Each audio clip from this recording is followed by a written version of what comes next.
మనం ఎట్టి పరిస్థితుల్లో కూడా ఉపేక్షించే సందర్భం రాకూడదు.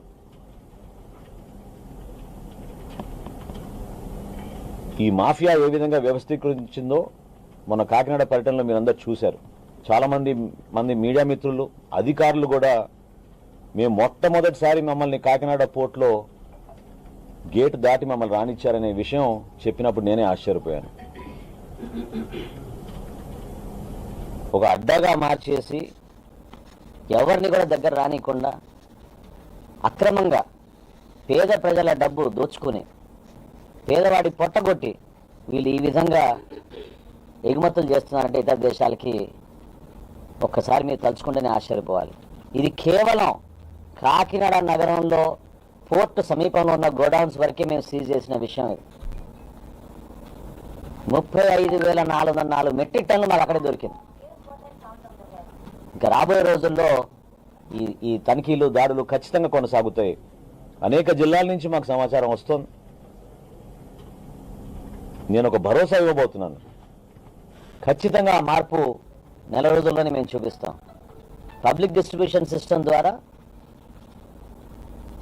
ప్రజలకు ఒక భరోసా కల్పించే విధంగా ఎవరు కూడా పొరపాటు చేయకుండా ఏ ఆశయాలతో అయితే కేంద్ర ప్రభుత్వం మాకు 39 రూపాయలకి కిలో బియ్యం మాకు ఇస్తుంటే దాన్ని కష్టపడి సరఫరా యంత్రాంగం ద్వారా 45 రూపాయల 33 పైసలు మాకు దాని ఖర్చు అవుతుంది. ఒక కిలో బియ్యం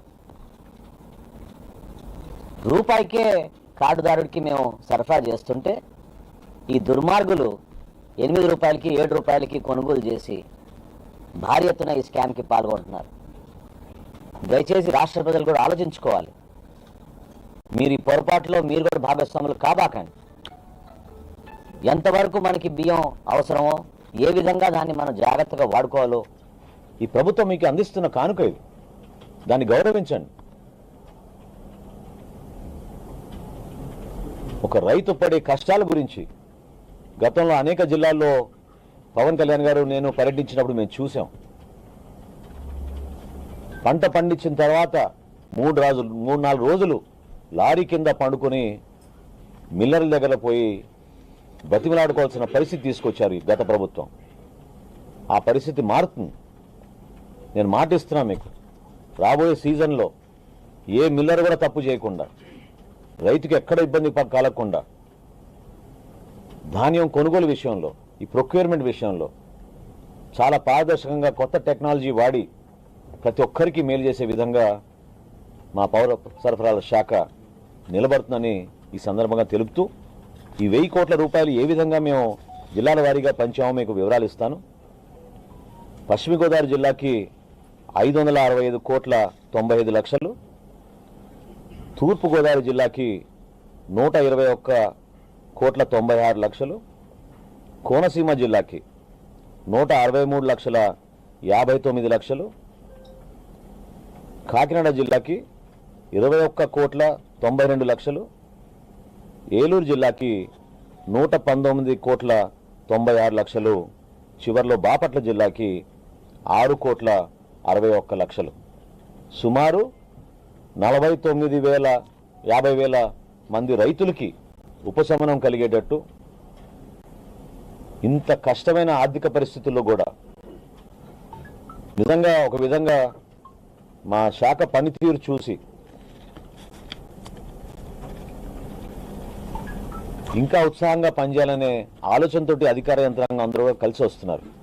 నేను మనస్ఫూర్తిగా వాళ్ళని అభినందిస్తున్నాను. ఎందుకంటే ఊహించలేని పరిస్థితుల్లో 2,000 కోట్ల రూపాయలు బకాయిలు బ్యాంక్ ఆఫ్ బరోడాకి మేము చెల్లించాం.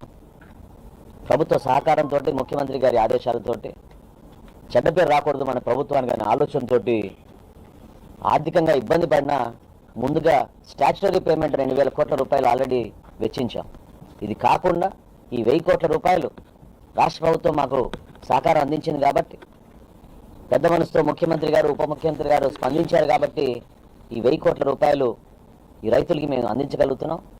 రాబోయే రోజుల్లో ఖచ్చితంగా ఆ బ్యాలెన్స్ 600 కోట్ల రూపాయలు తప్పకుండా కొద్ది రోజుల్లోనే అది కూడా మేము మన రైతులకి అందించే విధంగా మీకు ఒక భరోసా ఇస్తున్నామని